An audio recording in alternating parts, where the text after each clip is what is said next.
back, old chap. Devil, it's good to see you again. Monty, my congratulations to you and your men for breaking through the Meredith line. As you British say, good show. Yes, it was, wasn't it? You've really got Rommel on the run. That's when he's most dangerous, as you have learned to your sorrow at Catherine. I could have predicted that. Too bad you didn't. I've relieved General Hoffenberg of his command and sent him back to the U.S. General Patton here's taking over for him. George is our leading tank expert, the best man we have for the job. Delighted. I've heard so much about you, General. Hold it there, sir. Up until this moment, I didn't believe it. Pearl-handled, aren't they? Ivory. And I use them.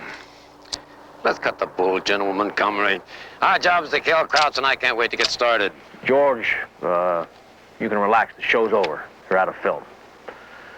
Show's over, fellas. Thank you, General. Hi, co-chap. If I may suggest a course of action to capture Tunis, you Americans just hang on to your present positions and allow my 8th Army to continue to move forward. Our British desert rats are tough, experienced fighters. They'll do the work better if there's no one cluttering things up. The hell they will. Last week, my son-in-law was killed by the Germans. Neither you nor anybody else is going to stop me from killing them. Monty, I assure you, with General Patton in command, American forces will win their share of battles. You told me the same thing about your famous General Hoffenberg. I got rid of Hoffenberg, and I'll get rid of anybody else who can't do this job. That's fascinating, Ike. By the way, if your inexperienced American troops are defeated again, who, may I ask, gets rid of you? The tide first started to turn at El Alamein, where the battle began with the greatest nighttime barrage in all history. The concentrated fire of 1,000 mass cannon under the command of General Sir Bernard Montgomery. And the bombardment shattered Rommel's Africa Corps, sending the Germans reeling in retreat across the endless sands, right into the arms of the Allied forces under Generals Patton and Bradley. The trap was closed with the help of the Free French troops under Giraud and de Gaulle.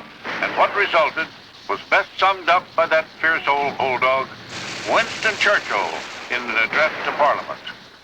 General Alexander, with his brilliant comrade and Lieutenant General Montgomery, has gained a glorious and decisive victory in what I think should be called the Battle of Egypt. This is not the end. It is not even the beginning of the end, but it is perhaps the end of the beginning. The end of the beginning. 300,000 Axis prisoners, as many as the Russians captured at Stalingrad. Now a large part of the German and Italian armies that once held this part of the world captive, they themselves are being herded into prison compounds. And now we're holding a victory parade in the liberated capital of French Tunisia. A parade to honor the combined forces under General Eisenhower, the untried American commander who underwent his baptism of fire at Kasserine Pass and turned that disaster into the greatest triumph of Allied arms since World War I. This is Lowell Thomas with the Allied forces in Tunis at last.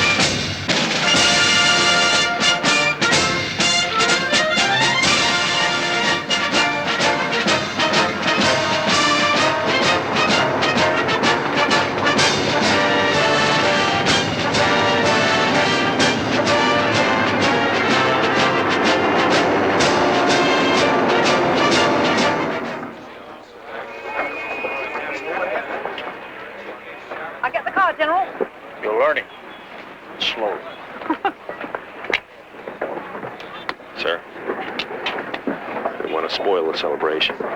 This just came through this morning. It's Colonel Army. You want me to break it to Kay?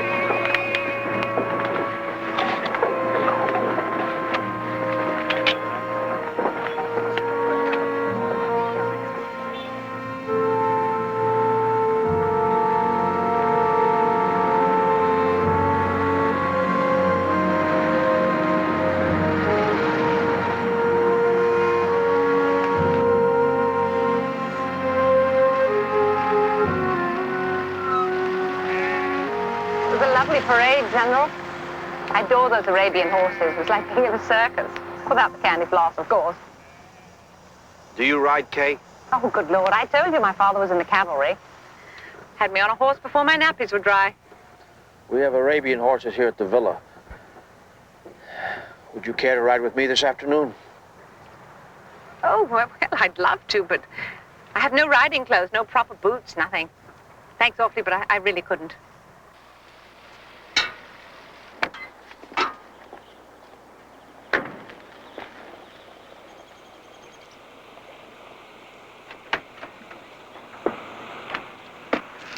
We'll find something for you to wear.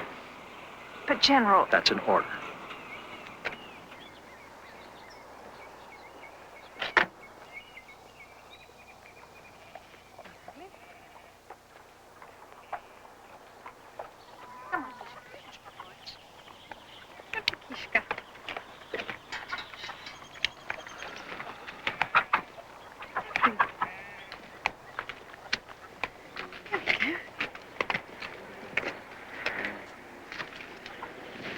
Okay. Yes? I'll give it to you straight. It's Dick.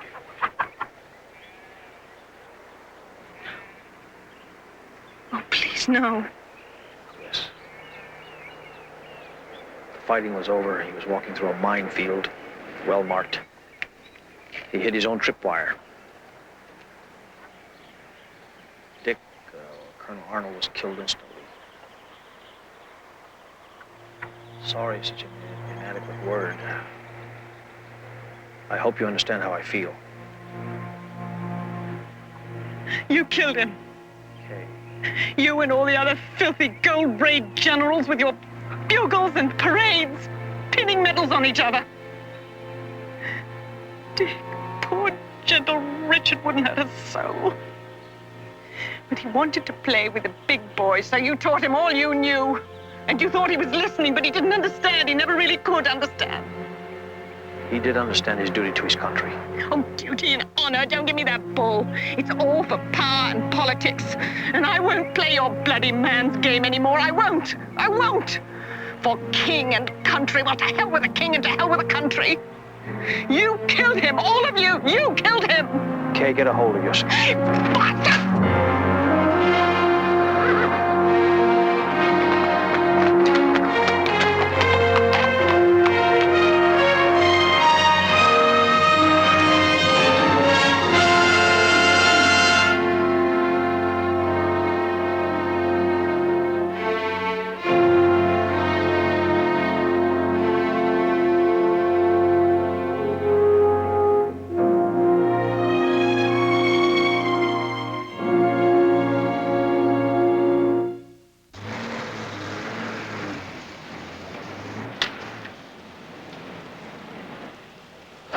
Ike, they're hungry for news. They'll try to trap you into revealing what the next military move's going to be. Better walk on eggs. What's wrong with telling them? Ike, these are reporters. They're not generals. The less they know, the better. You tell them this. Our glorious troops have triumphed again. And you say, now that's off the record, so they'll be sure and print it. Tex, why do I have so much more respect for the integrity of newspapermen than you do? I used to be one. To wind this up, I'll go back over the main military actions. Our glorious troops have triumphed again after they were humiliated at Kasserine Pass, one of the greatest defeats in American military history. A defeat which was largely my fault. Cigarette. I've learned a valuable but costly lesson from General Rommel. General, why did you refuse to accept the German surrender personally? The Nazi armies have violated every code of human decency.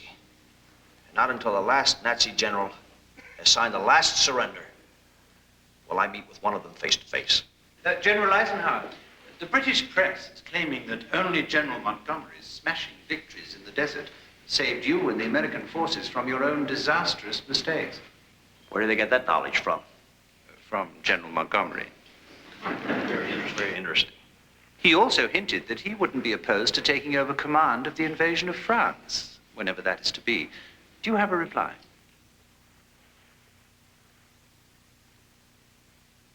General Bernard Montgomery is one of the finest gentlemen and most capable soldiers it has ever been my good fortune to meet. We are allies in the truest sense of the word. All right. Good day, gentlemen. Thank you. General Eisenhower, why do you have so little faith in the news media that you cut off any more questions after feeding us this unadulterated bull? Sit down, Tex.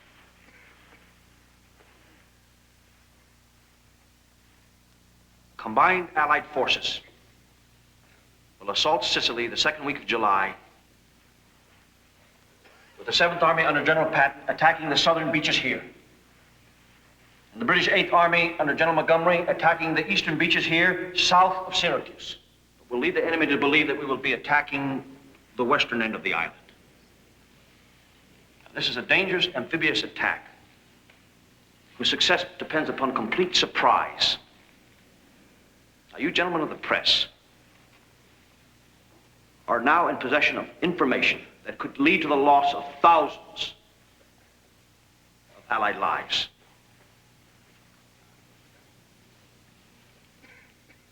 I hope you have some idea of how I feel every night. Good afternoon.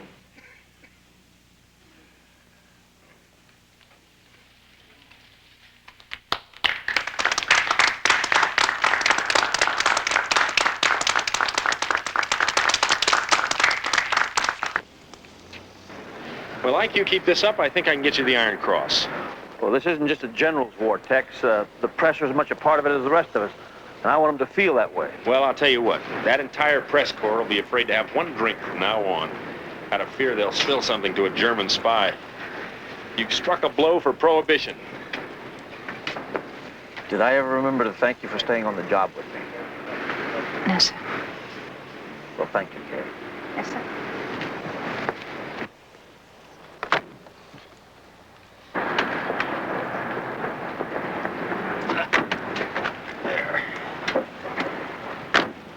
Now, what have you done to your hair?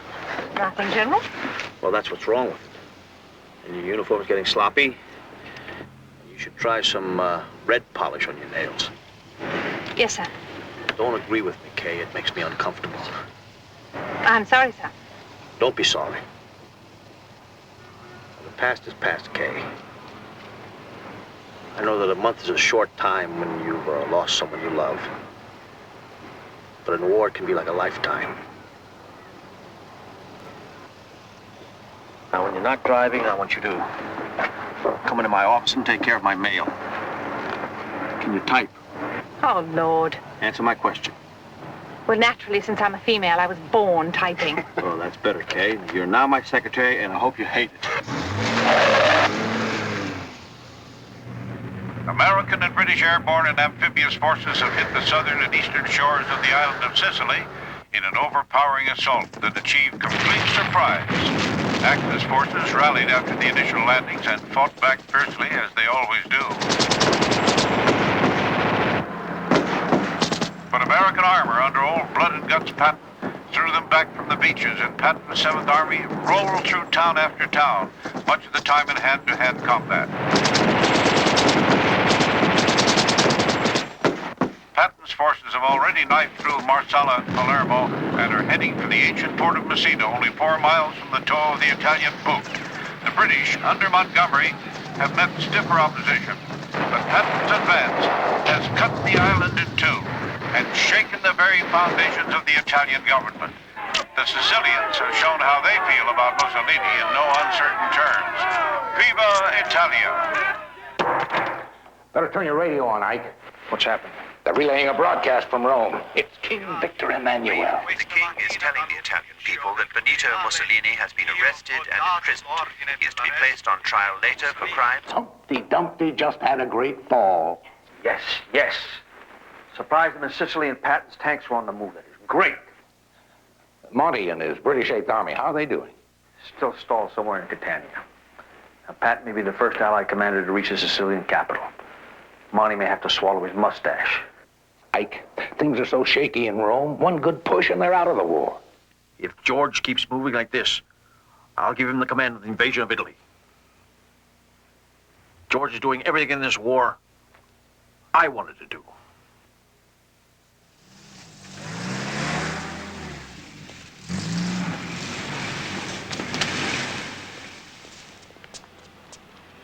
Pick me up in about an hour.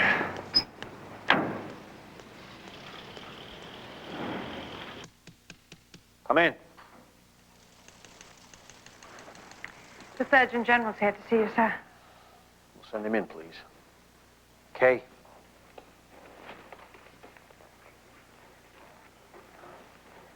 You're looking better. But that moth-eaten uniform is a disgrace. Well, it's impossible to get a new one, sir. I've tried. The commander has privileges here. I'm having a couple of uniforms made up here, and there'll be enough cloth left over to make some for you. I've finished with crying, General. You don't have to give me any more lollies. Oh, damn it, Kay. Don't hit back.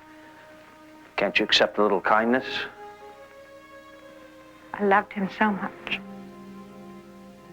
Well, it's not going to do either one of you any good anymore. I don't want to sound cruel, but we all have to learn to live with death. It's all around us here. I can't compare my grief with yours, but it's just as real. You've lost someone you love dearly. And every day of this war, I have to send more kids I never knew to an early grave. Now, damn it, Kay, there are moments when everyone needs affection and compassion.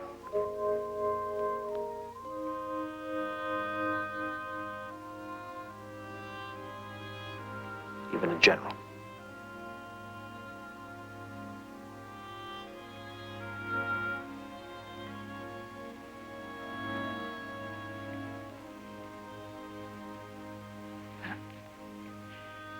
I would absolutely adore a new uniform, General. That's better.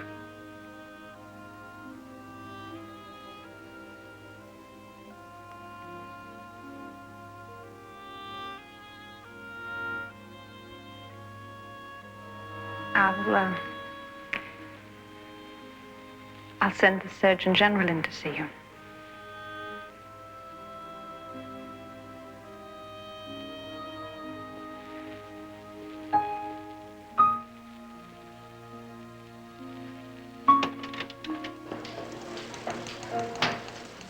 The General will see you now, sir.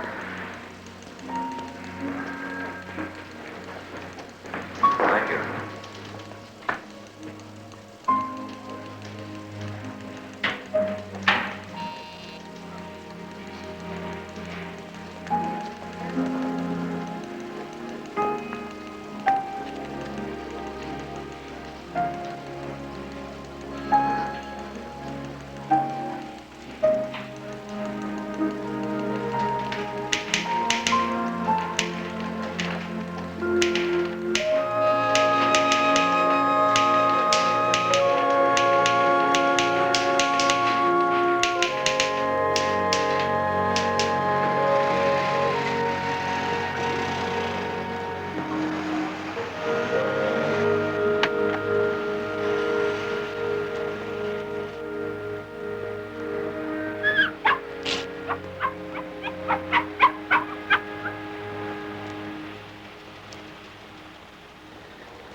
George Patton has an absolute genius for doing the wrong thing at the wrong time. Yes.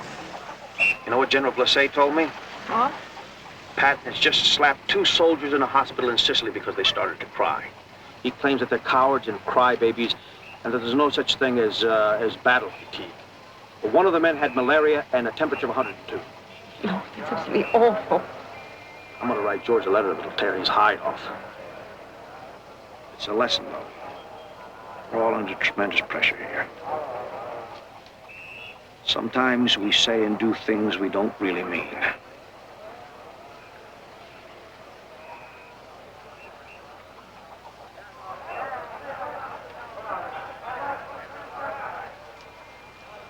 Do you understand?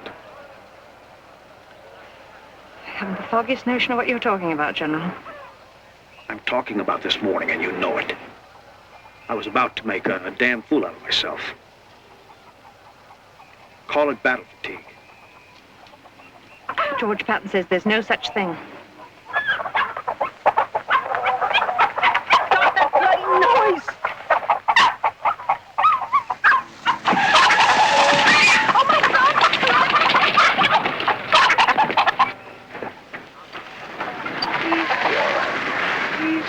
Please, God, let it be all right.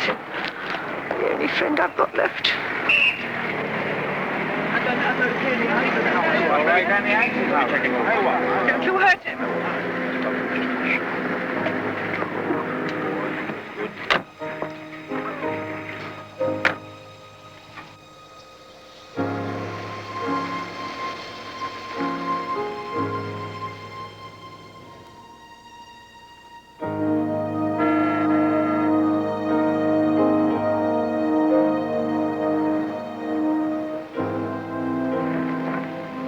He was only stunned or faking. Ah, thank heavens.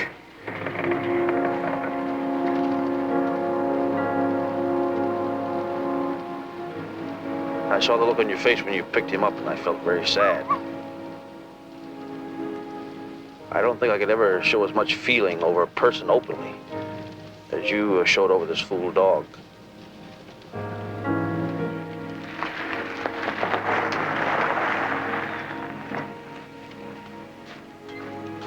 General, you have a surprise visitor.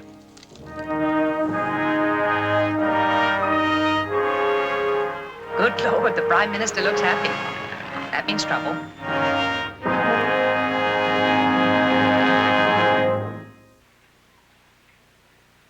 Prime Minister's plane thoroughly checked over. He leaves for Cairo tomorrow, and from now on, he's our responsibility. Right. Come in. I wish to report that Teller ate his dinner with his customary ferocious appetite and bad manners, and then piddled magnificently on the drawing room carpet.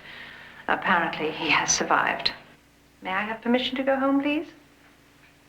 The tailor will be here shortly. You'll get measured for your uniforms. That won't be necessary. What I've got will serve perfectly well. Thank you, General, but no thank you. You're a stubborn Irish mule. You're gonna get measured for those uniforms. You're gonna get measured now. Miss Summersby. Damn it, Kay, I have nothing to offer you.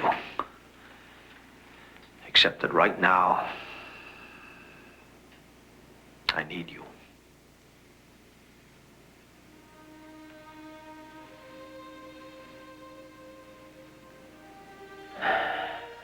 Kay. Don't say you didn't mean it, or I'll never forgive you. I was gonna say hello. Hello, General. Right now, as you so beautifully put it, I need you too. I also need tenderness in the midst of so much horror. And so do you. And that I can furnish. We are both of us so terribly alone, General. Damn it. Everybody calls me Ike. Damn it, Ike. On with the war. Come in. The PM would like to see you in his room. The PM? The Prime Minister. We've gotten very chummy over a bottle of claret. Maybe it was 2. I'll be right there. Now, the tailor will be here. Tell him to fit Miss Summersby for a new uniform. She's a disgrace.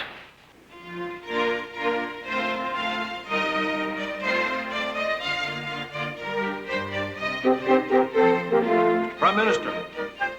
In here, Ike. Come in.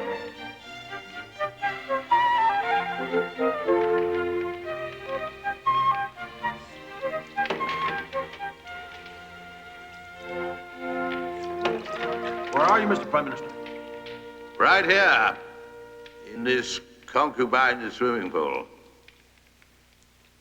The only reason why I come to North Africa is to take a decent bath. General, you must know that. With the bloody water rationing in London, it is illegal to fill the tub. And with the fuel rationing, it is impossible to heat the water. Given that combination, Mrs. Churchill sends me abroad at monthly intervals in the interests of self-preservation. I'll wait till after the purification ceremony is done. We're going to have a good old-fashioned Donnybrook, firing broadsides right and left. And as former First Lord of the Admiralty, I feel more at home afloat. Take a seat, and let's have it, each other. Open fire. I want to enlist your aid to convince that stubborn Roosevelt that he is absolutely wrong on a major decision. What I am referring to is the timing of the invasion of Europe across the Channel. Don't you agree that next spring is too soon? Absolutely not. Now, I'm not the same country boy you out-slickered at King Arthur's court. I've learned to tell which shell you put the little pea under. Now, you're reneging on your promise to invade France, which is absolutely necessary to win this war. And I'll tell you this, I'm not going to let you bamboozle me again. My dear Ike, you cannot ignore the solid military realities. Forget the Channel. I suggest instead a strike northward from Italy into Yugoslavia, and then onwards through Austria to Berlin. Will you hand me that, sir? That's a political strategy, not military. To keep Stalin out of Western Europe. General Eisenhower, mark my words. If the Red Army reaches Berlin first, Russia will hold half of Europe in its iron fist and will never relinquish it. You don't win wars by betraying allies. Now, unless Overlord takes place next spring, as you agreed, I'm informing the Joint Chiefs I'll be no part of it. My dear General, that may be the best solution of all. The leader of Overlord will be decided in Cairo, where Mr. Roosevelt and I are to meet. If you persist in your stubbornness, if the invasion is not postponed, I have it in mind to give its leadership to that brilliant soldier, Lieutenant General Sir Bernard Montgomery. You don't have the authority to do that alone. You'll have to ask Roosevelt first. My dear, I do not fret. I have no doubts as to my own power of persuasion. In all her wars, Britain and her prime ministers always win one battle, the last.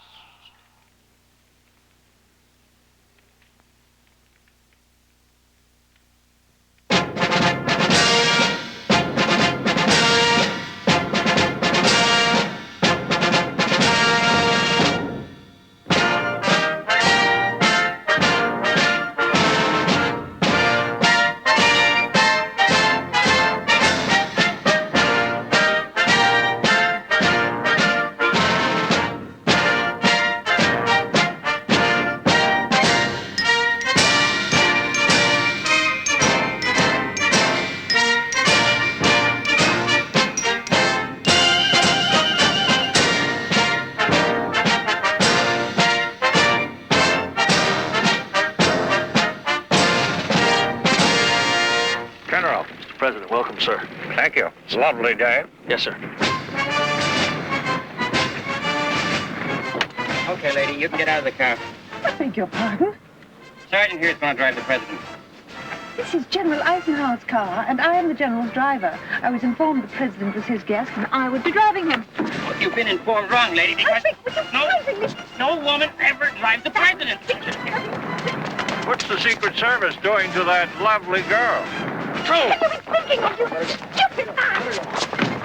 I say, Mr. President, what's that lovely girl doing to your Secret Service?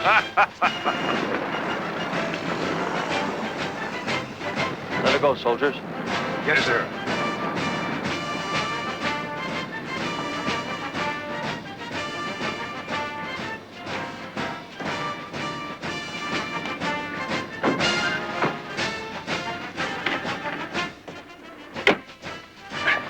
Okay, Sergeant, start it up. drove no lousy Cadillac before. They got the gear shift here on the steering wheel. What the hell is first? Stupid sounds like you don't even know where first gear is. Okay, Einstein, you're so smart. You find it. I would suggest, Mr. Riley, you consult my driver, Miss Summersby. She seems to be very good at that sort of thing. Yes, General. Hey, Summersby.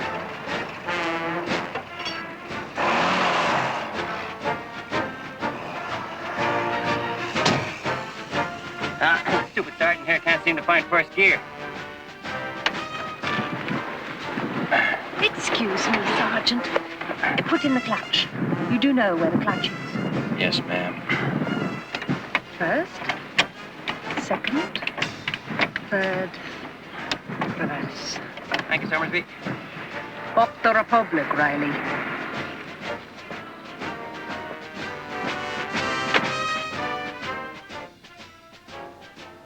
I may consider her for the Medal of Honor.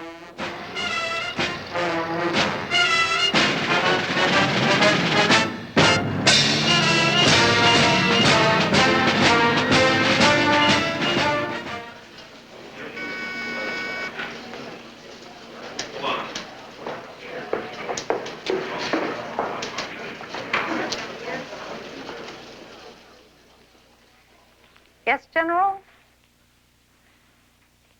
The President of the United States has officially informed the Secret Service that you're to drive for us from now on.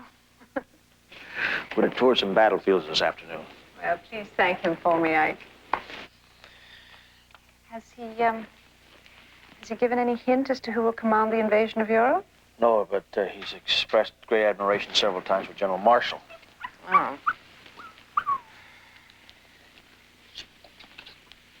All right, let's go. We're going to take a picnic. A picnic? Oh, lovely. It's been ages. Who's going? Just you, me, the dog, military escort, Secret Service, and Franklin Delano Roosevelt. Alone at last.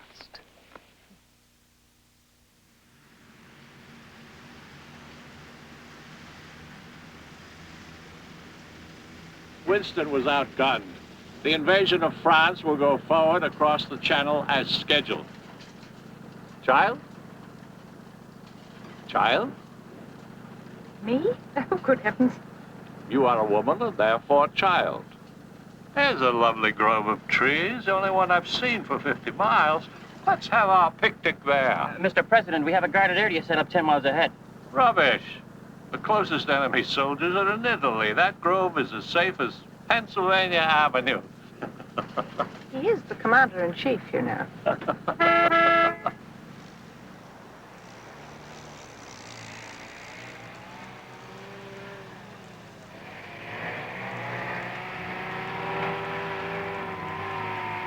Over here, Malone.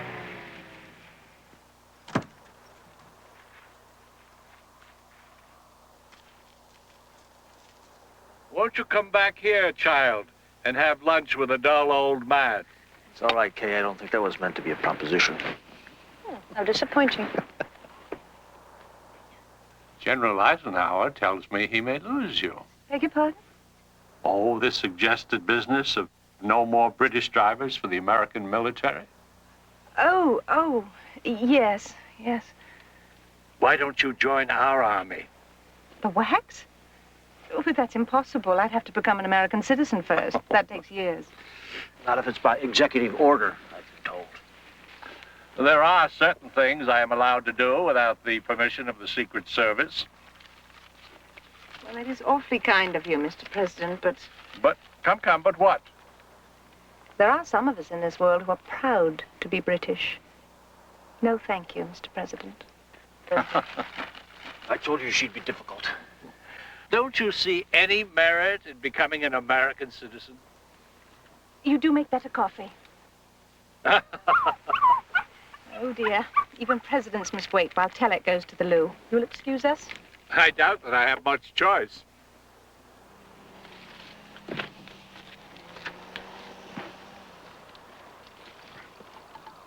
You can never win an argument with a woman, Mr. President. Well, I could have explained to her that there are reasons for being proud of being an American. Proud that we're about to give Britain the best of America's youth. this coming spring to finally launch that massive assault across the English Channel. And proud that all Allied forces in the assault, including the British, will be under the command of one American, General Dwight David Eisenhower. Congratulations, Ike. The honor was long overdue. Thank you, sir.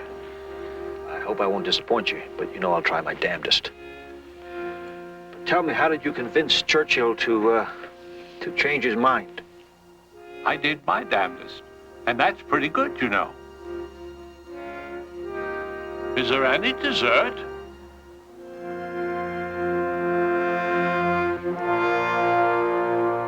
Enter the continent of Europe and in conjunction with other United Nations undertake operations aimed at the heart of Germany and the destruction of her armed forces.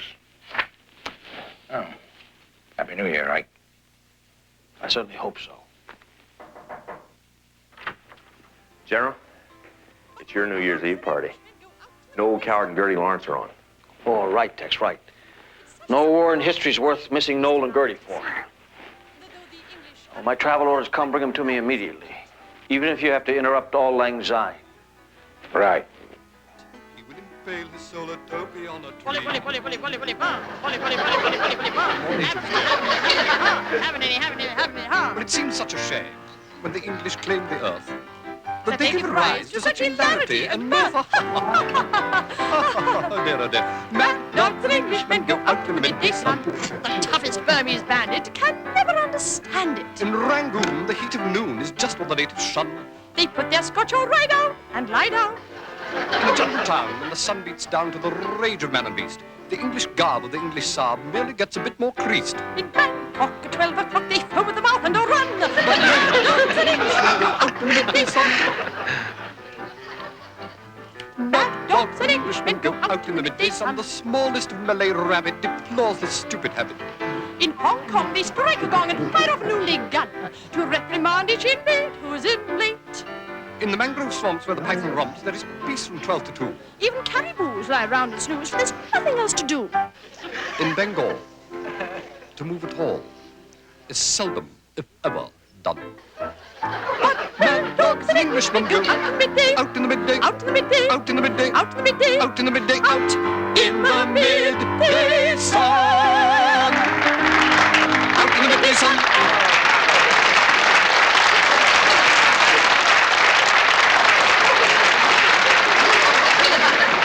I'm leaving North Africa tomorrow morning. And as you know, Kay, I won't be coming back.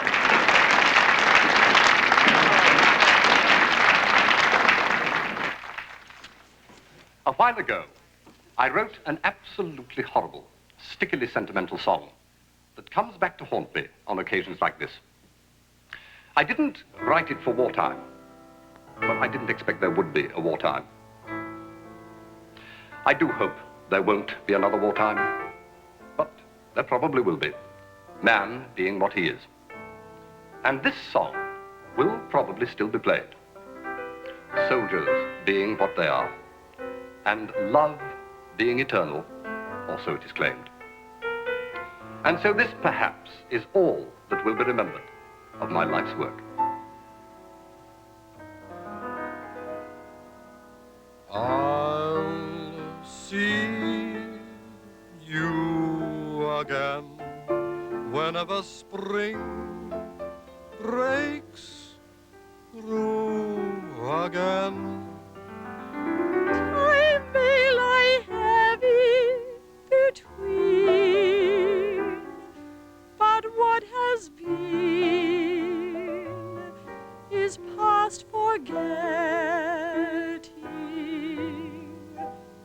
This sweet memory across the years will come to me. Though my world may go awry, in my heart will ever lie just the echo of a sigh.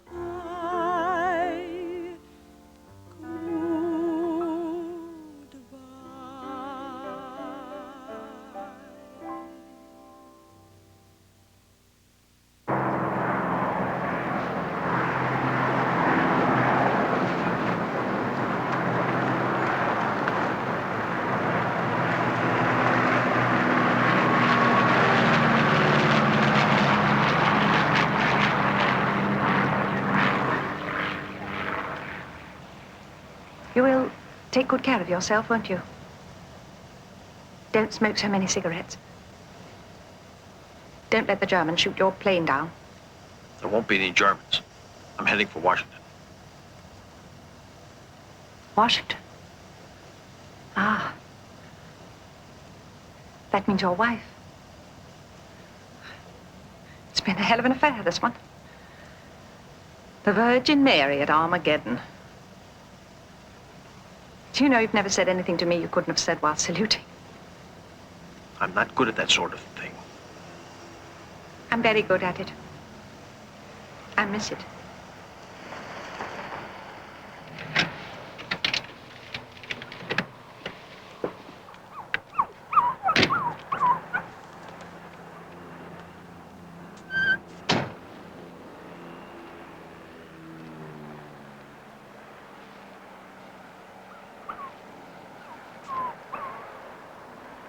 Good luck, General. With all my heart. Good luck. Thank you.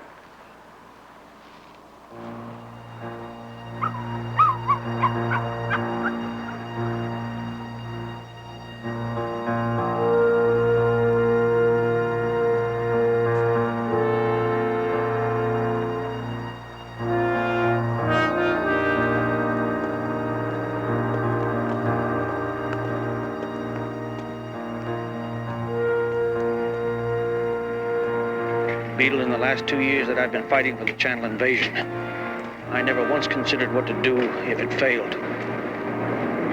I'm considering now. My God, there could be 500,000 of our boys dead on the beaches of France. And I'm the one who insisted that the responsibility of the entire enterprise must go to one man, alone.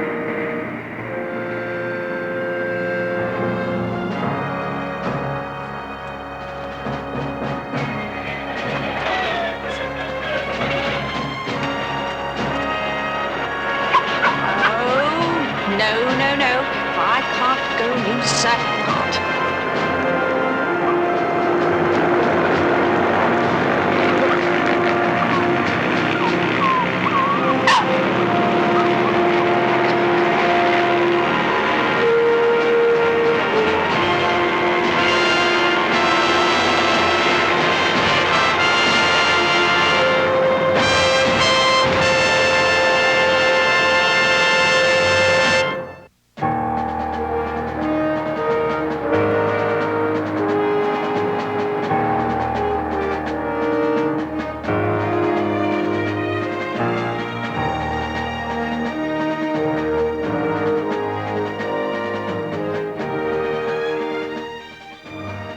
The President is waiting for you in his bedroom, General. Better not call me General. I'm here under secret orders.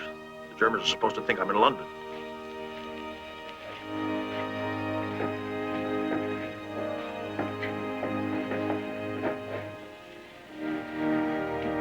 There is another war, you know, out there in the Pacific. That's that big ocean over there somewhere. My Joint Chiefs tell me that any assault on the main island of Japan will require a force of at least 1 million men. We can't spare Europe any additional landing craft, not one. Damn it, Mr. President, that's robbing Peter to pay Paul. We're giving you the exact number of invasion craft you asked for. You helped draw up the original estimates for the invasion of France across the Channel, remember? But I didn't know I would be commanding. Oh, thank you. Thank you for that moment of honesty, Ike. You don't know how few there are like you. I will try to get you everything you need. But in the matter of shipping, my hands are tied. Mr. President, how can I convince all of you here in Washington, unless we attack soon and with overwhelming force? The Germans will drive us back and gain time. Time to develop the secret weapons that Hitler's been boasting about. Rockets. I know, Ike, I know. Or hit London, possibly New York. Now give us the landing craft. No. You're going to do it with what you've got. Ike, I do realize the terrible pressures you're working under. I will do everything I can to make it easier for you to bear them. Thank you, Mr. President. And I sincerely trust you get over this illness quickly. Oh, I haven't felt better in years. I'm only humoring the doctors. Oh, I wonder if you'd do a favor for me. Of course. Would you take this to Miss Summersby for me? I promised it to her in Algiers. I imagine you'll be seeing her. Yes, sir. There has been a lot of loose talk around Washington, General Eisenhower. I believe there was even some innuendo in Life magazine. I want you to know I understand. Now give 'em hell across the English Channel. And Ike, I'll try to steal some boats for you. Thank you, sir.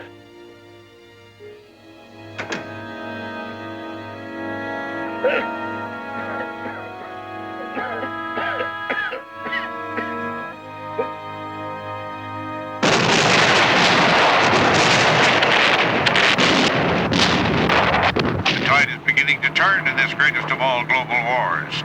American and Australian amphibious troops are landing on the island of New Guinea. Their landing craft rolling up onto Japanese-held beaches, pouring thousands of hardened troops into a battle that can only end on those other islands to the north that we call Japan.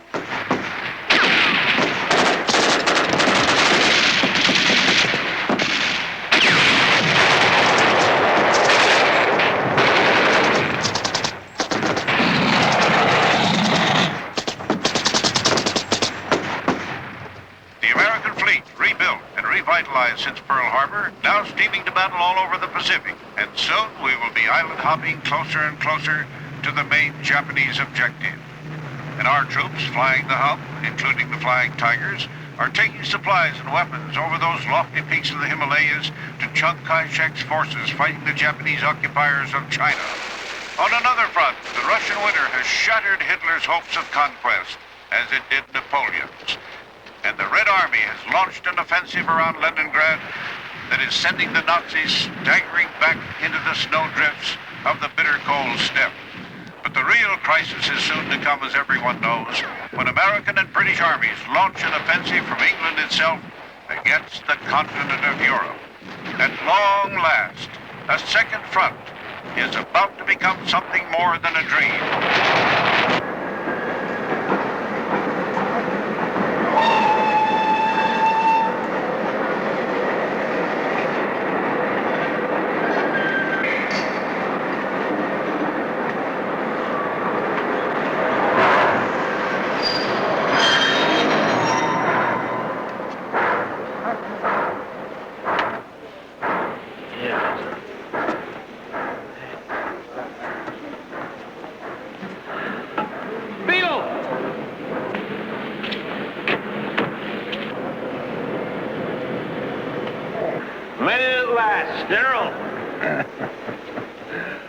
When we heard your plane was forced down. Well, at least it wasn't the Germans. London weather. We just got your message a little while ago. I think Kay went through half the stoplights in London to make it. Then security in this place is so tight, it took 15 minutes to convince them we weren't spies. It was worth it, though, General. For a while there, we all thought we were to be abandoned to the natives in North Africa. Terribly good to be back here. You'll never believe it, but I missed you. Now, where's the rest of the family? Where's Telek? Oh, poor Telek's devastated. He was seized by the authorities and must remain in quarantine for 6 months. British Customs has declared him a dog. Oh, in 6 months he'll go stir crazy. Yes, especially if he saw the lovely new quarters the British are giving you, right near Berkeley Square. The British are doing everything they can to make us feel comfortable. Well, not all the British, Ike. When your plane was forced down in Scotland, we were taking bets that Montgomery had shot you down. He's been trying everything to take over while you were away. Well, he knows he's in command only until I return. I know that, and you know that, but not our Imperial General, I'm afraid. What's he up to now? The usual. Speeches, parades, press conferences, lectures to the primitive colonials. Wouldn't surprise me if he decided to run for king. Oh, General Smith, only we British are allowed to make jokes about the crown. You Americans should confine your criticism to our weather. Thank God you haven't mellowed. Oh, not to worry. Well, that still leaves him plenty else to worry about. Aside from Monty wanting your job, Churchill's still bent on postponing the invasion. De Gaulle's still sulking. And there's a new rumor that Stalin's about to make a separate peace with Hitler. Wouldn't it be wonderful if all we had to fight was the Germans?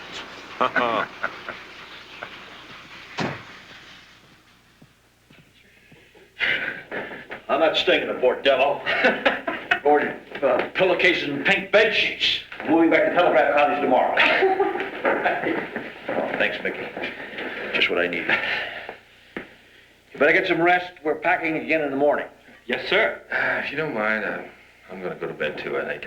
I don't know how you do it. We've been traveling 35 hours. I'm beat. Yeah, I think it's time to turn in. Good night, everybody. Good night.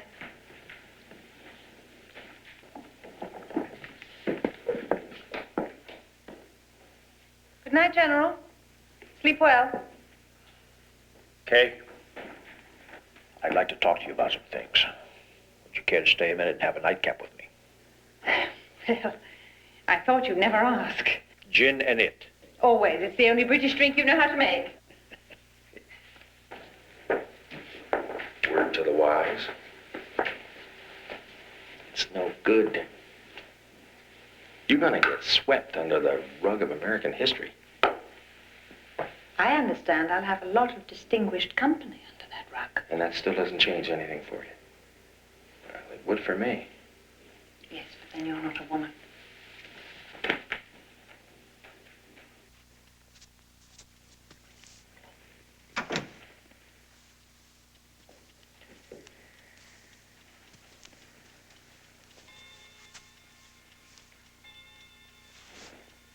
I've been ordered to present you with a gift for the President of the United States. Oh, how kind of the President to remember. And not hold the Revolutionary War against me. That's because America won that one. Cheers. Here's to winning this one together.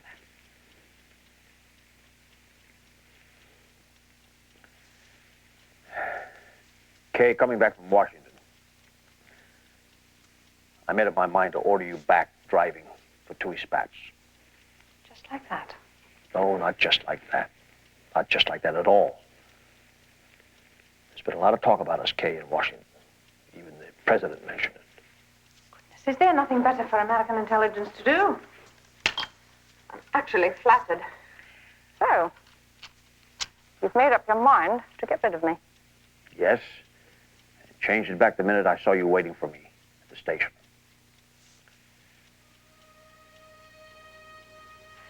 Careful, General. You're in serious danger of becoming a human being. About time. My God, if I ran the war this way, Hitler would be in New York by now. In New York, he would last 10 minutes.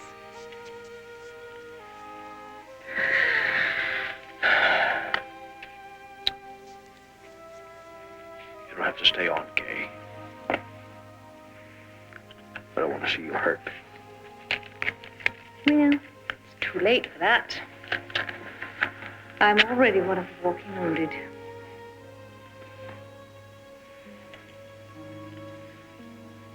You're a very attractive woman, Kay. As long as you're on my staff, there's going to be a lot of talk. I can take all that. As long as I know I'm still needed. At least let me have that. You're needed. But when this war's over, and I go back home, I'll still be a soldier and a father. And a husband. Yes.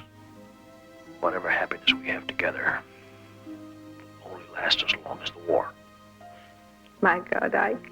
They raise a lot of corn in Abilene, don't they? Well, it's honest corn. My dear General Dwight David Eisenhower.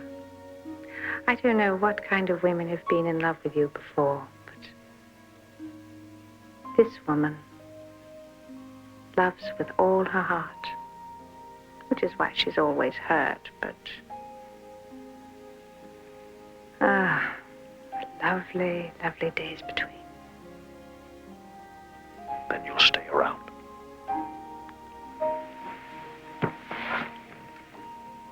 You continue to do your job, which is nothing short of saving decency and honor and the England I love.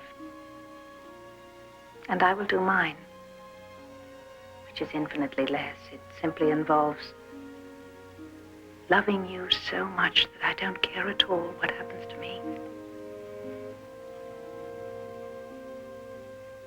Kay. Damn it, Kay. Thank you. Shakespeare couldn't have put it better.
Ike, you've got another command performance. Good old Winnie. Yeah, he phoned. He wants you to meet him again on his home field, King Arthur's castle.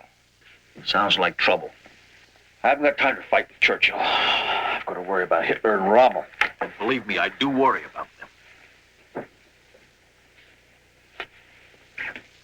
Is that all?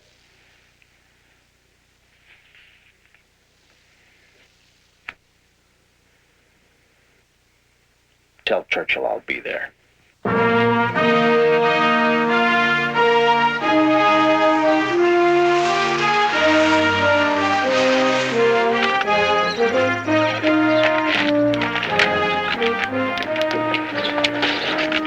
careful, he's brought reinforcements. It's all right. I brought the West Point varsity. Let's go, Brad. Good luck, General Bradley. I'm afraid you'll need it. I thought you'd be rooting for an American defeat. Oh, no. I hope I've seen the last of theirs.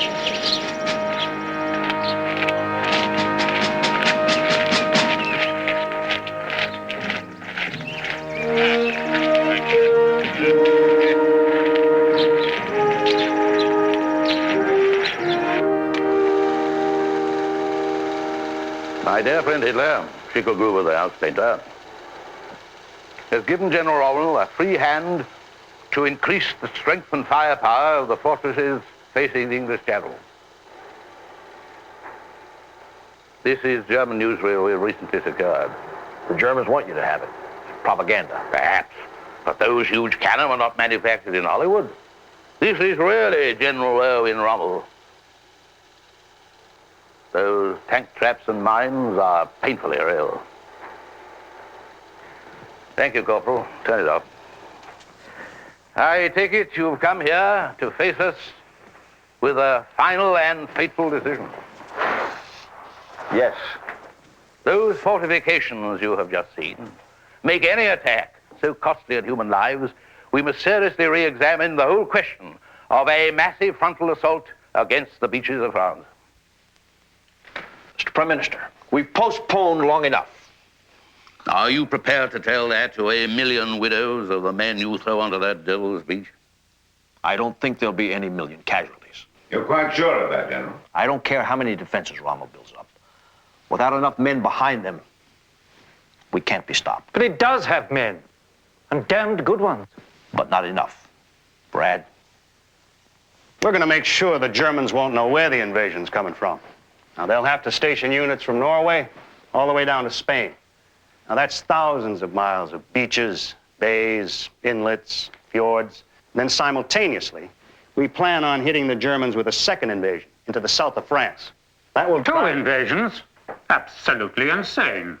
Well, we don't think so. We can trap half the German divisions in France between the two of them. Oh, yes, and take so many men and landing craft away from the main invasion across the Channel that both will be doomed. This is lunacy. Not if we can drop enough men behind those fortifications to knock them out before D-Day. Our people say that you have selected landing grounds completely unsuitable for glider landings and targets for your paratroopers impossible to hit in darkness. Your 82nd and 101st Airborne Divisions will suffer 70% losses in glider strength and at least 50% losses in paratroop strength before they even hit the ground. Very impressive figures, but only figures. Gentlemen, you'll find I believe in total democracy in these decisions. I'm perfectly willing to hear everyone out before having my own way. And what is your own way? We already have forces on the continent in Italy. I suggest they strike northward into Germany and enter Berlin by the back door. Mr. Prime Minister, the Russian army is a lot closer to Berlin than we are.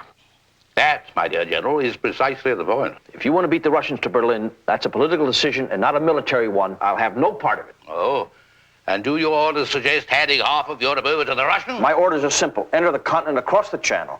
Aim at the heart of Germany, not her rear end. It's the only way to put the German army in a nutcracker, between ourselves and the Russians. The only way.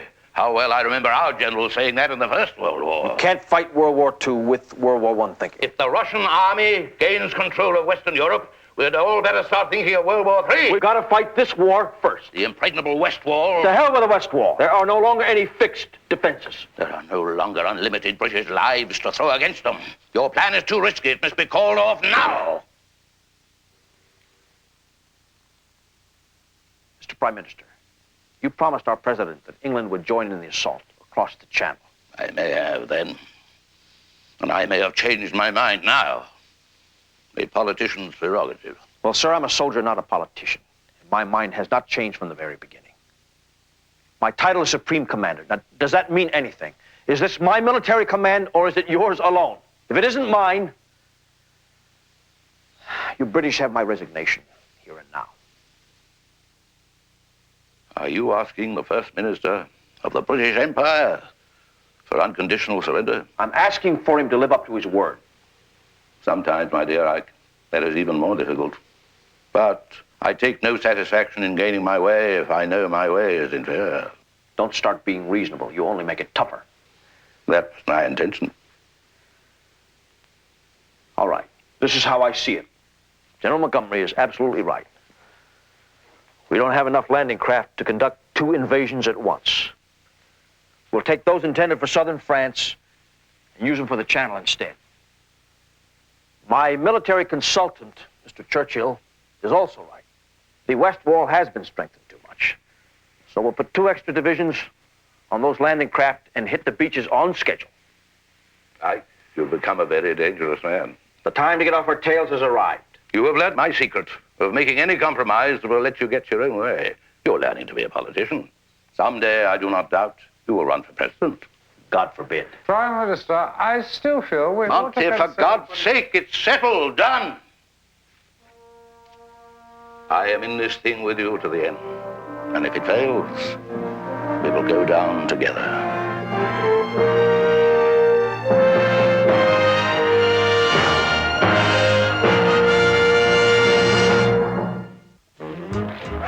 This is Lowell Thomas in London again. The two teams are getting ready for that big game. This one is not to be the Rose Bowl.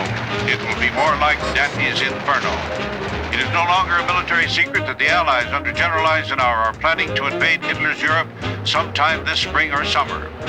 the massive supplies from the United States have been streaming across the Atlantic in ever-growing convoys. England has become an armed camp. Her coastal areas have been declared off bounds to all civilians, including newsmen like myself. As for Adolf Hitler, he has tightened the screws on the occupied countries in an attempt to destroy their underground forces. Frenchmen by the hundreds have been going to the Gestapo's gallows, and human shipments to the concentration camps from Holland, from Belgium, from Poland are increasing in size and cruelty every day. The German army under Rommel has been strengthening the massive Atlantic wall and increasing the panzer units in the west, some of them recalled from the Russian front. The forces of good will soon meet the forces of evil on the playing fields of Europe, and the outcome will decide the future of free men for centuries.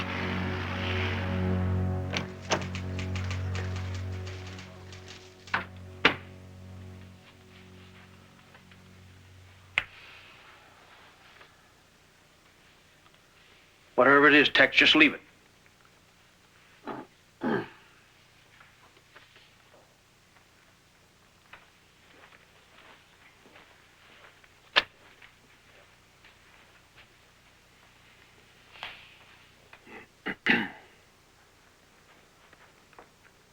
It's something personal, but with the invasion so close, I figure it's now or never for me. Wondered if you might reconsider. That again. Would I transfer you to a combat unit? Yes, sir. No.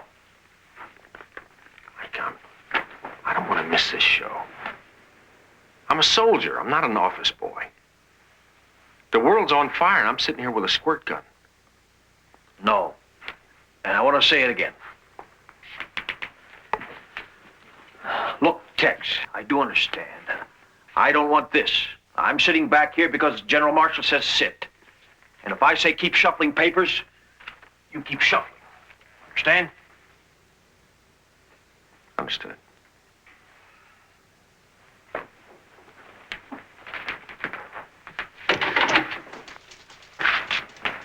How's his mood? I don't think it's about to improve. Patton's here. Beetle. 6 weeks till D-Day. And our supplies aren't complete yet. We're on schedule, Ike. Don't worry.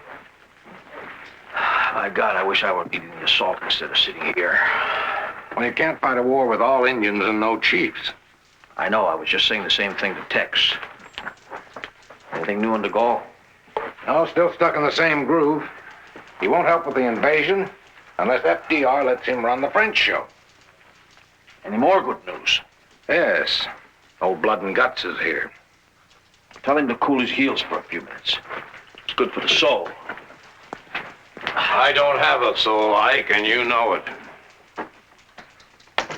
Now put me up in a firing squad and let's get this whole thing over with, whatever it is. Whatever it is. You shoot your mouth off about the English and us dividing up the world after the war. You forget about a Russian ally, remember? They've been thinking of burying you in Lenin's tomb. He's agreed to move over. We're just talking to a bunch of women. Didn't know some of them were reporters. George, you put your foot in your mouth more often than a jackass in a bucking contest. I thought maybe finally you had learned your lesson. Remember what you wrote me after you slapped those 2 soldiers in the hospital? I apologize, didn't I? 2 yellow lily-livered cowards. That's just what I'm talking about. Brave men don't cry. I mean, there were courageous lads dying in the beds all around them. Just teaching those whiners a lesson, that's all. Don't forget about that. Put yourself in my place now, parading up and down the southern coast, taking phony photographs, issuing phony orders. There's a reason for all that. So the Krauts will think that I'm commanding the invasion and we're going to hit them at Calais, when all the time it's Monty who's going to command the invasion and hit them in Normandy. And I'm nothing but a department store dummy.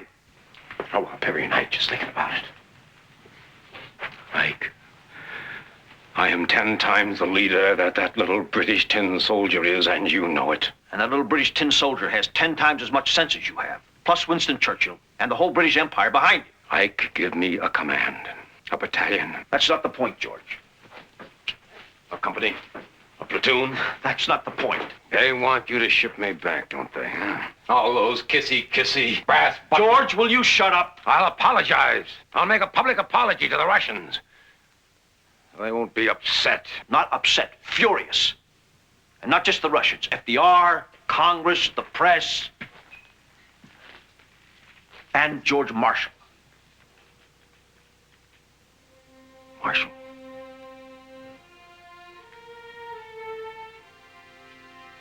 Well, I've really done it this time, haven't I?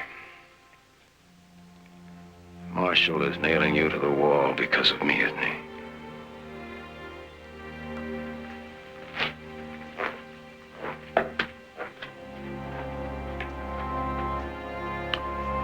All I really wanted was a chance to redeem myself. I wanted to take a column of tanks and kick the living hell out of those obscene supermen. I wanted my boys to march down the Unter der Linden and show those goose-stepping krauts how to win a war. God knows I don't want to sit out the rest of the only war I was born in the right century for.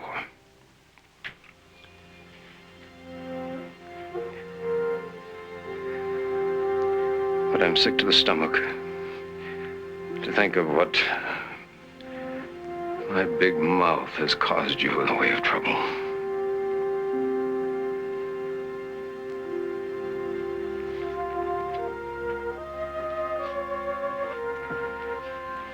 So,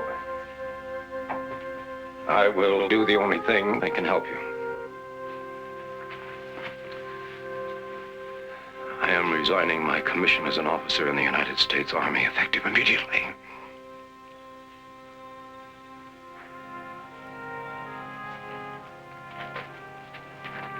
The biggest amphibious operation in history is about to be launched. And I need all the help man and God can give me. You taught me everything I know about tank warfare, George. You wrote the book. I'm giving you immediate command of the United States Third Army. Just keep your big mouth shut and get me some victories, so everyone will think I'm a genius. Because for once what you said made sense. My job is on the line, too. So remember, don't let me down.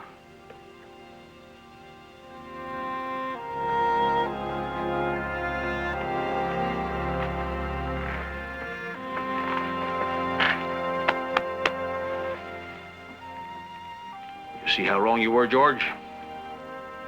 Brave men do cry.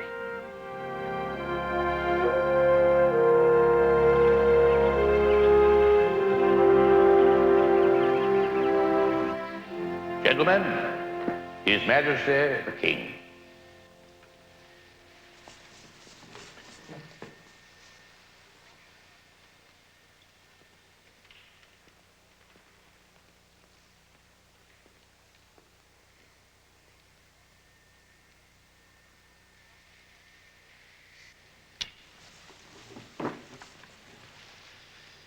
We are gathered here in old St. Paul's School, the leaders of the armed forces of the nations of the free world. England, which once stood alone, greets with gratitude and hope the military commanders of the Commonwealth nations of Australia, Canada, India, New Zealand, the Republic of China, the nation of Czechoslovakia, the Republic of France, the nation of Holland, the nation of Italy, the nation of Poland, the Union of South Africa, and the United States of America. We are alone no longer.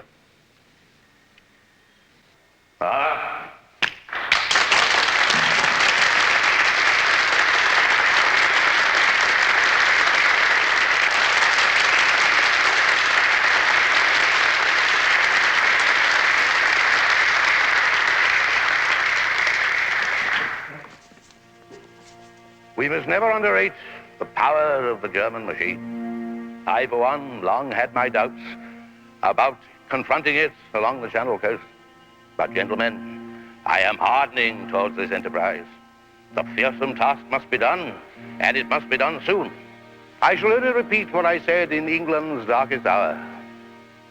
Let the great cities of Paris, of Rome, of Warsaw, of Prague, of Vienna banish despair. Their liberation is sure. The day will come when the joy bells will ring again throughout Europe, and when victorious nations will plan and build in justice, in tradition, and in freedom. A house of many mansions, where there will be room for all.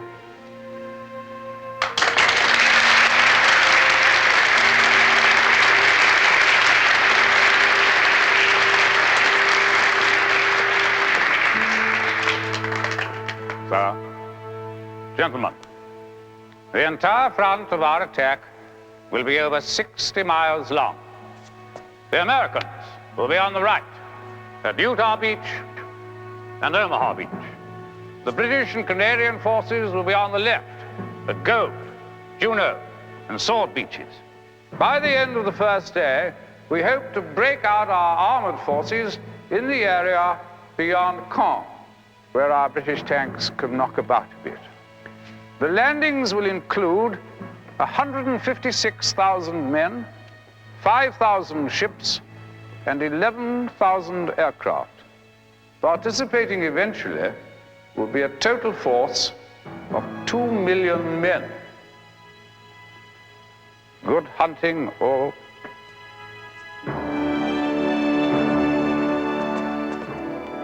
We must cross the channel with our convoys at night.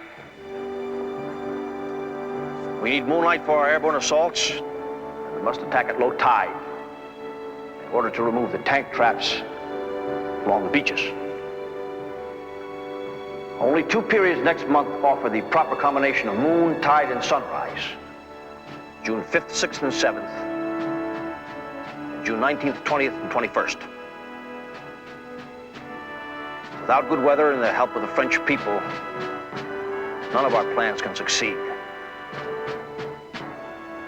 So the next few weeks will tell if the Lord is on our side.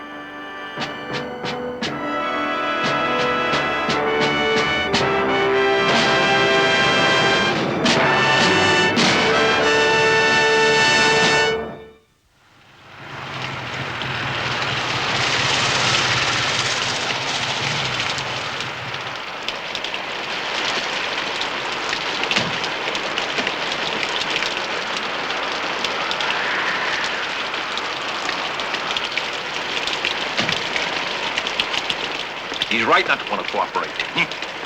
Would not make any difference to Charlie de Gaulle if he was in the wrong. He would never be swayed by anything so mundane as common sense or logic. Unfortunately, the Almighty in his wisdom did not see fit to create Frenchmen in the image of Englishmen. But he's got to broadcast the French resistance before we start landing. He's the only one to listen to. The problem is, my dear General, he knows it too. He looks as sore as a mule with a burr up his saddle. Exquisitely phrased. Well, I've done all I can with him. It's now your turn. What do you think I should do? Charming, my dear, charming. Ah, mon general, enchanté. Right this way, mon general. Hitler, we hope, has been tricked into believing our assault will land here in the Pas-de-Calais. Now, on D-Day, we're sending hundreds of ships and bombers in that direction, as though the invasion force was going that way. But in reality, our objective is the beaches of Normandy here. General de Gaulle, you will have the honor on D-Day of making the first broadcast to the French underground and the French people to help us in every way. Within 48 hours, weather permitting, Allied armies will be on French soil. By whose authority? By my authority, as the Prime Minister of the United Kingdom. And by the authority of the President of the United States. Did anyone bother to consult the people of France for their authority? Only Charles de Gaulle has the right to give them orders. Until this very day, I have been kept away, in Algiers, in ignorance of your plans for my country. Because I refuse to allow Monsieur Roosevelt to choose the leader of France. My dear General de Gaulle. I am not finished. On D-Day, acting under the instructions of your president, you intend to take control of my country. And Monsieur Churchill will approve. You expect Charles de Gaulle to cooperate? Je ne suis pas fou. I am not insane. I have not come here for my daily French dictate lesson, General. A pity. A fact. How do you expect Britain to take a position separate from the United States? How do you expect de Gaulle to take a position separate from the destiny of France? But we don't, sir. Oh? And do you speak for Monsieur Churchill? Has he separated himself from the destiny of England? Never. This is something you should know. Each time we must choose between Europe and the open sea, we shall always choose the open sea. Each time I must choose between you and Roosevelt, I shall always choose Roosevelt. Now you propose to give me an English dictate lesson. I propose to give you nothing but the facts of life. Will you accept them and use the tremendous influence you have with the people of France to broadcast a message to them to cooperate with the Allied forces to the utmost? Or will you play dog in the manger and make it well nigh impossible for us to bring France the freedom she so desperately deserves? Freedom? What kind of freedom is it when the British government is already printing French money to be used in my country by your occupying armies? Only a practicality, General. An insult! I shall order the people of France not to honor one centime! General de Gaulle, I never understood before why Joan of Arc was burned at the stake. Thank you for correcting my ignorance. Au revoir. And the best of British luck to you, Ike.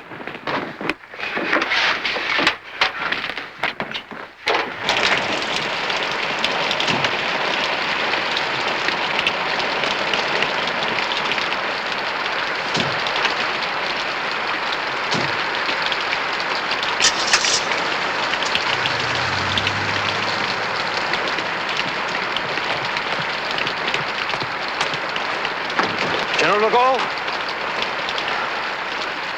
I want to speak to you soldier to soldier.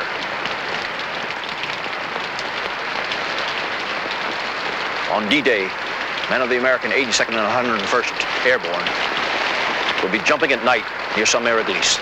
Now, when they land, with the best of luck, they'll be helpless for 40 seconds while getting out of their chutes.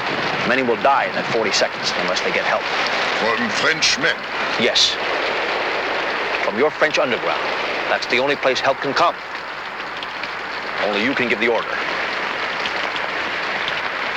I'm asking for that help, General de Gaulle. Without it, the invasion could fail.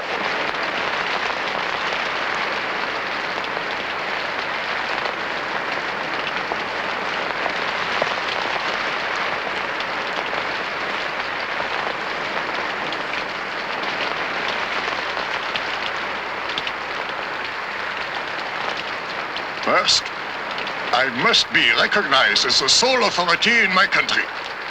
You don't need me to give you that authority. You don't need Roosevelt. You don't need Churchill. You have it. And Roosevelt knows that, even if he won't accept it publicly. Then he must be helped to accept it. In fact... Well, what are you asking me to do? To give my word that I'll defy the President of the United States? Well, damn it, I'll put my job on the line right now and tell you that I will accept no power in France except Charles de Gaulle. You will oppose your own president, your commander-in-chief? If that's what I have to do, yes. I have that power under military necessity. This is no time for politics. And your Free French troops will be the first into Paris when we liberate it. You have my promise. Now, this is what I'm going to say in my broadcast to France on D-Day. You can change it any way you want if you think I'm trying to steal your thunder. Now, will you go on the radio, too? And will you personally order the French underground and the French people to help us? The success of D-Day may depend on your broadcast. I will read this over and make my decision.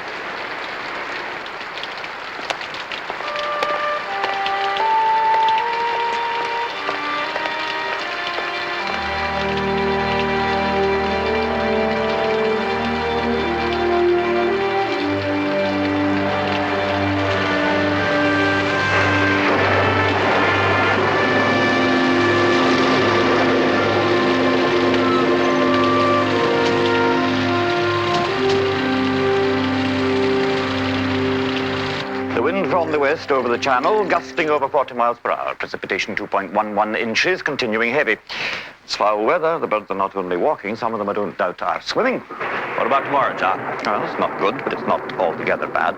Someone's gone and knocked a bloody big hole in the weather, and if I were a church-going man, I might have an explanation. But as a scientist, I can only report facts. It should begin to clear, and we should have some relatively good weather, lasting perhaps 36 hours. After which it should return to its present foul and British nature, as there is another storm in the North Atlantic on its way in. Mind you, meteorology is not yet an exact science. I wouldn't throw away my galoshes yet if I were you. There's just a chance it could be wrong. On the other hand, it could be right. Will our gliders and paratroops have low enough winds and sufficient visibility to land? Truthfully, I can't say. Maybe yes, maybe no. Will you take milk or lemon? Or don't you care to predict? Milk. Captain Burns, 3 airborne divisions will be landing in this weather of yours. Now, exactly what will it be like tomorrow over the channel on the French coast? This is life or death for 250,000 kids. I need an answer. To answer that question, sir, I'd have to be a fortune teller, not a meteorologist. I have no talent for tea leaves, General Eisenhower. Well, you must have a talent for something or you wouldn't be here. Now, this storm coming from the west, would the Germans know when it'll land? No, sir. We have weather stations to the west of the British Isles. The Germans don't. What would they think? If they're watching their barometers, they'd probably think that anyone who'd launch an air or sea attack in the next few days would have to be daft. If we postpone again, it'll be 2 weeks before moon and tides are favorable. Yes, 2 weeks. Weather permitting.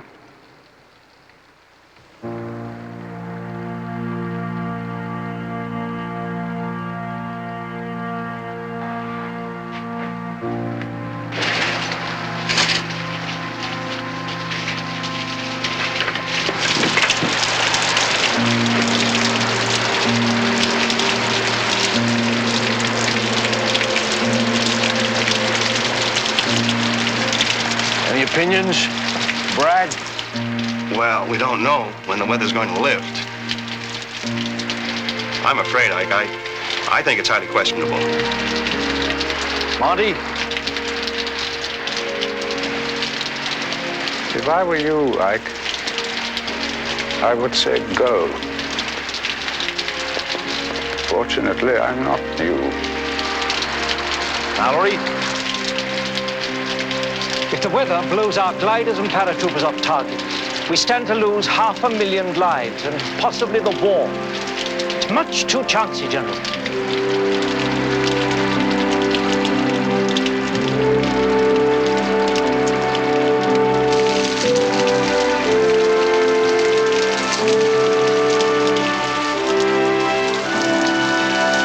Okay, we'll go.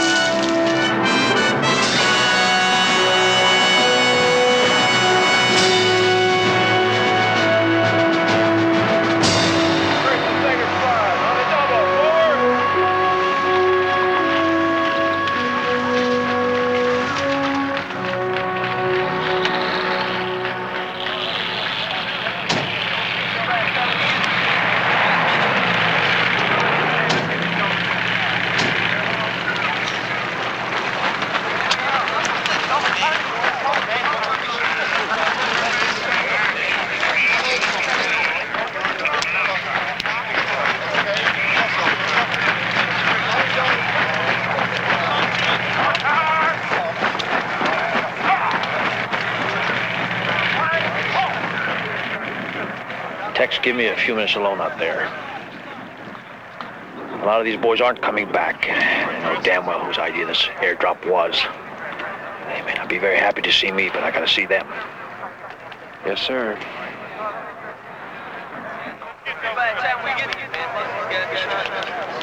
Kay.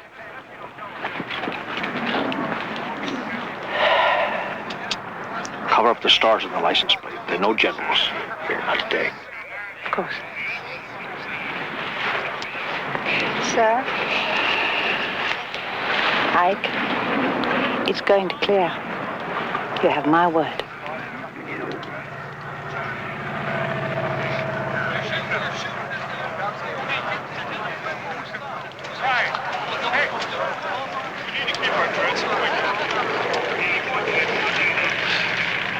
told him not to do this.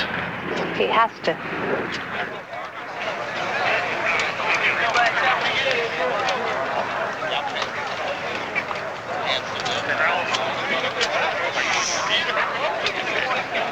Hey, that's Mike. It is Mike. It's Eisenhower.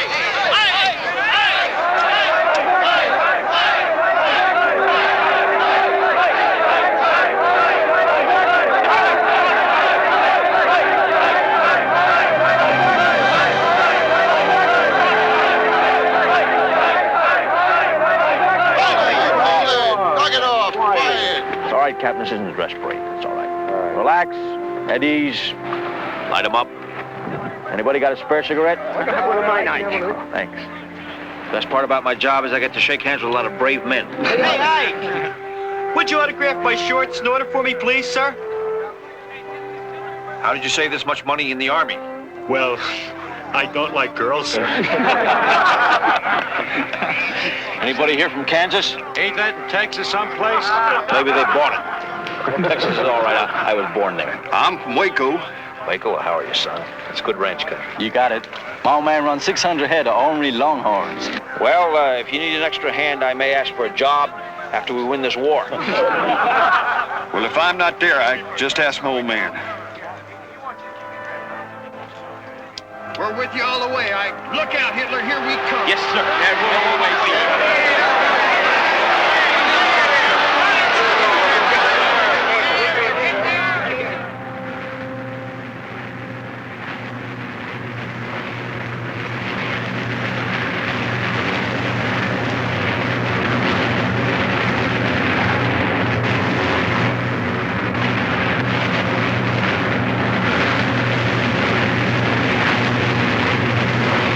Well, it's on. No one can stop it now.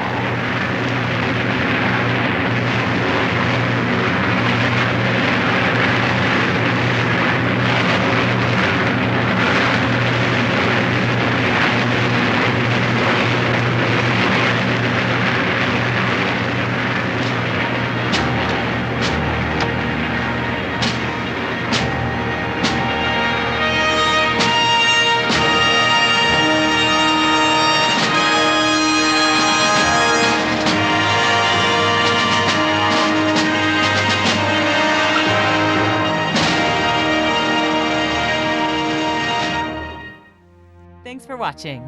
If you'd like to help us produce more compelling historical content like this, please like, comment below, and share this video with fellow history buffs. And of course, be sure to subscribe to help keep history happening.